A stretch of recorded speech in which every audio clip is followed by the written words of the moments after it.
thanks very much for joining us. Last week, we had a chance to sit down and talk with Governor Charlie Baker about some current policy issues. This week, in part 2 of our conversation, we're going to look ahead a little bit to 2018. Welcome back, Governor. Thank you, sir. Good to have you here. Gee, the least you could have done is change your tie. Clothes, yeah. Okay. Well, yeah. I guess you're kind of living out of the car a lot, aren't you? That's right. Anyway, good to have you here. Just happened to hit the rotation twice. Right, yeah. exactly. No, we're just kidding. We pre-taped both of these segments at the same time. So, Governor, the Democratic Party and its candidates for governor have a pretty clearly evolving mantra about you. They say you've been a visionless leader and that the recent downgrading of our bond rating by one of the agencies shows you haven't even been a good caretaker of the state's finances. What's your response to that? Well, the first thing I'd say is that Moody's and Fitch both affirmed our AA+ rating, and the issue that was raised by Standard & Poor's has to do with the size of the state's stabilization fund, the so-called rainy day fund. They mentioned this to us when we took office. They expressed concern about it. We've increased it by 20% since we took office. And we actually filed something in the budget this year, which I'm hoping makes it through, which would prepay deposits into the stabilization fund at the start of the budget process instead of at the end, which I think would help with that.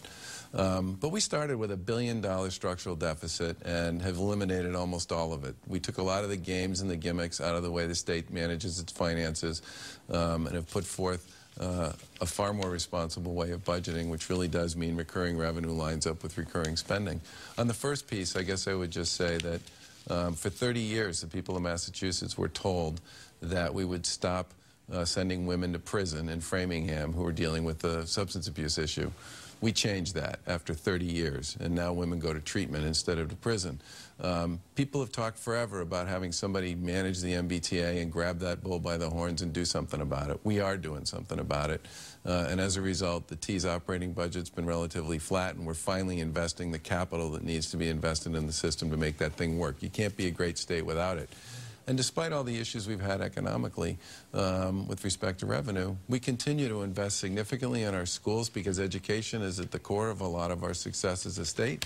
And we're the first state ever to start investing directly in our vocational and technical schools, which are a huge source of jobs and opportunity for kids here in the Commonwealth. I think the people of Massachusetts want an administration that's all about opportunity, and that means great schools, strong communities, a strong economy, and a government that works. And on all of those, I give us very high marks. Will you make the case? And by the way, so do the people of Massachusetts. I hear it from mayors, I hear it from city managers, I hear it from people in healthcare, people in education. When I'm out and about, I feel pretty good about how people feel about us. Well, so if everything's so great, then it's fine for independents and some moderate to conservative Democrats who may have gone for you because they wanted change. It's fine for them to now go back to voting Democrat because it's smooth sailing ahead, right? I'm a big believer in constructive friction, what I call the back and forth between two sides. I think the people of Massachusetts know that the constructive friction here is a good thing, that having a governor who's going to be fiscally conservative but bipartisan in our efforts to find our way to common ground is exactly what they need and what they believe in. We have to take a break here, but you have not yet formally announced you're running for re-election. When will you make that decision? Karen Polito and I have talked about discussing that over the summer, and sometime this fall we'll make that decision. What major issue needs to be resolved in your own mind, if any? Well, I think the big thing is to make sure that, I mean, when we ran the last time, we had some very specific things we wanted to get done.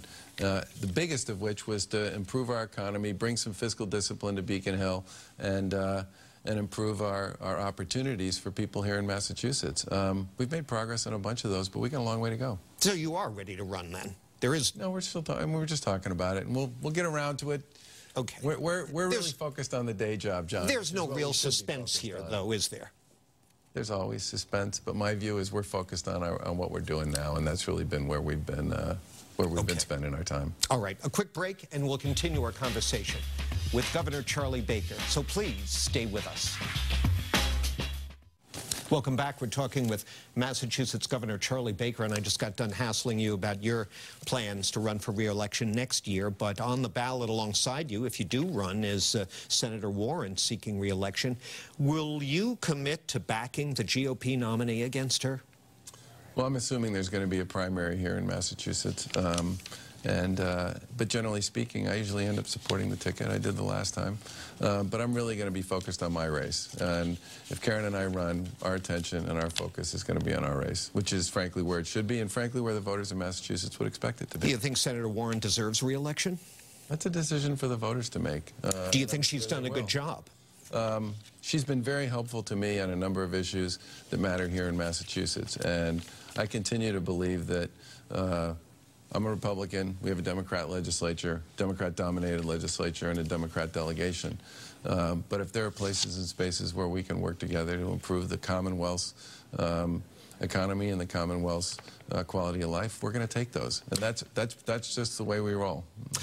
We were talking a little bit earlier, you were, about education and spending money on education. And it was recently reported that the UMass system is considering a tuition hike because they've been warned that they may get tens of millions of dollars less in their budget request from the state than they asked for. Do you think that's, and they say there's any further cuts in overhead are going to be problematic in terms of the quality of services. Do you buy that, first of all, that there's really no more room for them to cut? Well, I would argue that all of us in public life always have room, and we should chase it and we should find it. Under our leadership, the state's spending on its own bureaucracy in the executive branch has gone down for the first time in 20 years. And that's been because we've been very aggressive about making sure we manage our overhead. And there are always opportunities to find savings. The folks at the T saved $4.5 million on the cost of diesel fuel for the ferry simply by buying it off the state's contract instead of buying it off the T's, because the state contract was 60 cents less per gallon. I think people should always be able to look and find opportunities to save money. That's what we're here for. Last quick thing, Governor. I'm running long, but the producers are going to kill me, but that's all right. Do you follow President Trump on Twitter? I actually don't. Well, what goes through your mind when you take in the almost daily news about him and the whole Russia matter? Well, I'm glad that the Attorney General appointed an independent investigator. I called for the independent investigator a while back. Bob Mueller, by all accounts, Democrat, Republican, independent, everybody thinks he's a very straight shooter and the right guy to be looking into this. And I really would urge people, I know this is very hard to do, but I would urge people to let Mueller do his job and see what comes of that. So you don't see a witch hunt here? I think the reason I called for the independent investigation when I called for it is because I think this is an issue that should be addressed, period. And if you give it to an independent investigator with high credibility like Mueller, a guy who everybody believes in and supports, you're going to get a clean investigation, and you're going to get out of what I would describe as, or what you described as, sort of the witch hunt mentality. Let the man do his job and see what comes of that. All right, Governor. Appreciate it. Good to see you, John. Always great to see you. Thank you for coming. Next time I come, I'll try and change my clothes.